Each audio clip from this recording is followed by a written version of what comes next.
Wala nang problema. Kasi Ha? sabi po ni Sen. Aimee, Duterte Park na lang, lima na lang daw po kayo. Pero sabi niyo nung una sa amin, hindi po kayo.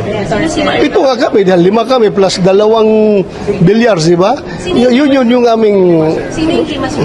Ha? Sino po yung lima, sir?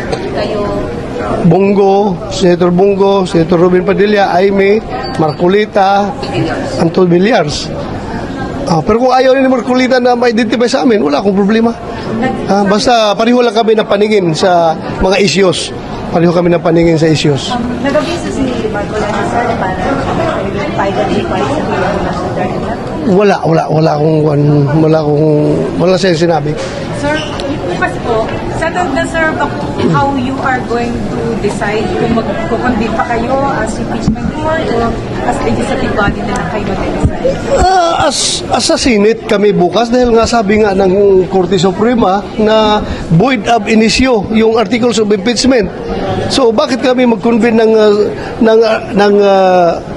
ng impeachment court na void ab initio man lahat?